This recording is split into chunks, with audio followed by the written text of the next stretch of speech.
Issue 213. We immediately start out with Sonic and Big being targeted in the cat country. Well then, that was fast. I thought this place would never be used again, so it's nice to see it potentially get fleshed out more. Oh, I guess this place is supposed to be Spain then, since the Cat Queen mentions a Spanish-sounding place name. Either that or South America. Sonic says he's not trespassing because he was invited by Big. The Cat Queen calls Big a heathen who lives on the outskirts and associates with people who, God forbid, aren't part of a kingdom. Big reveals that Sonic's here for the ancient ox that was suddenly introduced. The Cat Queen then blames Sonic for stealing their ancient artifact, even though Big just said Sonic was here for it and therefore couldn't have already stolen it. Paranoid nut. Big at least apologizes to Sonic for saying what she didn't mean to hear. He's told to dress up to symbolize that he's going to tell the truth, and since he's too stupid to be articulate, Sonic is fortunately allowed to serve as his interpreter, even though you'd think the Cat Queen would be too racistly paranoid of him to believe him anyways. Sonic finally explains how he got here and what's going on, when I'd rather that be the beginning so I don't go into this issue almost completely detached from the story from confusion. Sally and him flew down here with the biplane a few hours ago, with Sonic flying the biplane leaving Tails behind because he's busy with Dimitri. And Rotor couldn't do it because he's busy with the council, I guess. They had been invited down here so they could become honorary members of the Wolfpack. It took that long for the Wolfpack to warm up to them that much. Sally hugs some guy named Canis, talking as if I'm supposed to know who he is, and Sonic is really nervous, shaking a wolf girl's hand, mistaking her for her identical twin, who apparently he already met already. Why is he so nervous? It's revealed that before Lobo was roboticized, he was the Wolfpack's chief, which surprises the heroes who know nothing about him and yet are still well familiar with two of them. Lobo says he took back the title of chief when his wife Lupe stepped down, and Sally and Sonic ask why Lupe would step down when she's not the type to do that. Then it's revealed that Lupe was asked by her people to step up as the grand chief of their new nation. First off, that was misleading. I mean, you shouldn't have said step down then. And second, how did they make an entirely new nation based off just a few surviving members of the Wolfpack people? It was pretty clearly established earlier that most of their culture and people were wiped out. Lupe explains that she somehow helped bring all of the Wolfpacks back together in their ancestral homeland. I thought there was only one Wolfpack left, but apparently there were several.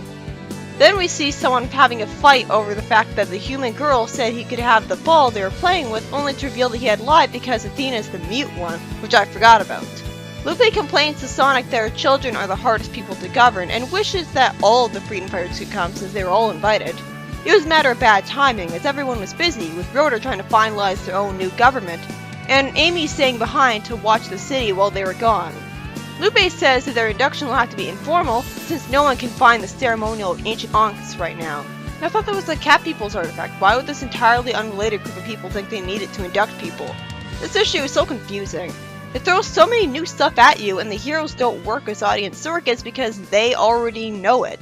Like, they already know the wolf people so well, and I don't. I feel like I'm reading 30 issues ahead.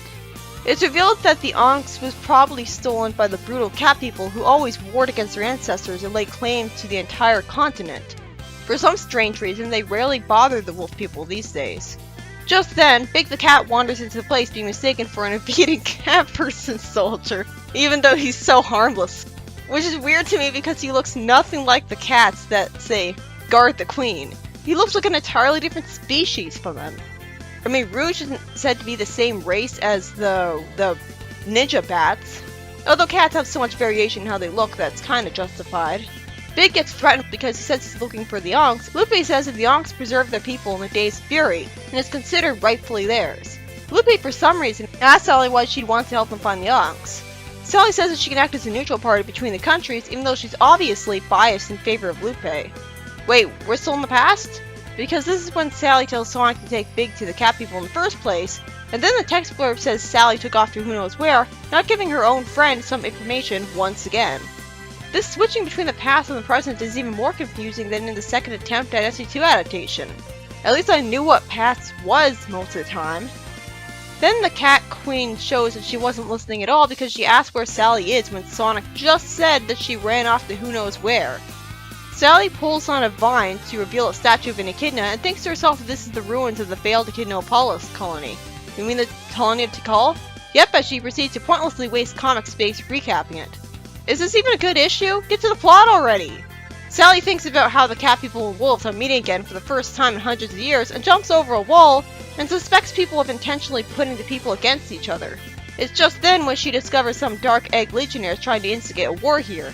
Why though? What would Eggman have to gain in it?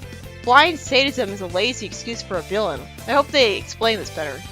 Just then, Drago shows up behind her out of nowhere with her not already being aware of his scent or hearing him sneak up behind her, and she runs away from him, wishing that she had been smart enough to bring Sonic along, instead of going here with no bodyguard. Again.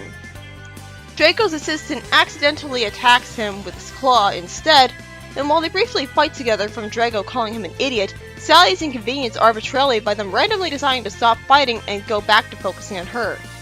Sally realizes she can't win a fight against all of them and gives up. This is depressing. Meanwhile, Sonic tells the Cat Queen that he'll help her track down her special rock, even though he's gotta be doing it for Lupe instead, so I hope he's being intentionally written to be manipulating her. Well, he does say that maybe Sally can figure out a way for the two people to share the rock, but that doesn't sound like a plan either people will agree to. She'll agree to it only if Sonic disposes the Big for talking to outsiders. Sonic says that maybe he can come home with them, and the Queen can think of it as exile, which she hasn't done to him already for some reason.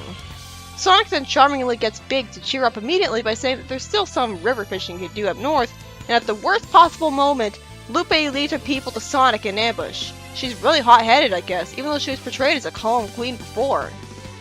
This issue was by Ian Flynn, and I think part of the reason I didn't like it was because they suddenly throw the characters into the cat country in the middle of the action, and only explain why they're there later, making me feel detached from sheer confusion at how they decided to come here. I thought this issue would continue right where the previous one left off. I'm glad they bothered to give the cat country a little more visiting, but so far, I haven't learned anything interesting and new about them aside from the ancient Onks artifact they're fighting with the wolves over. It was really annoying being confused about where the story took place, past or present, at one point. The story spent so long with Sonic explaining stuff to the Cat Queen standing there, not getting anything done. The only action is when Sally gets herself kidnapped by Drago's Dark Egg Legion chapter, who are trying to instigate a war between the two tribes. And again, Lupe getting a whole nation of wolf packs for herself comes out of nowhere as something overly convenient for her with no foreshadowing. I feel like I'm missing a huge bit of story here, because they're giving every indication that her culture was wiped out, and hers was the only wolf pack left. I mean, there are a lot of people in the world, so I guess it would make sense that a lot of them would survive. But the biggest problem for me was how it threw the characters into the cat country right away and just kept introducing new concepts, and worst of all, acting like Sonic and Sally are already really familiar with two of the wolf people who I don't remember ever seeing before.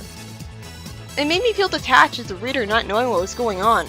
It felt like I was reading 30 issues ahead and I checked my timeline twice to see if I had skipped an issue.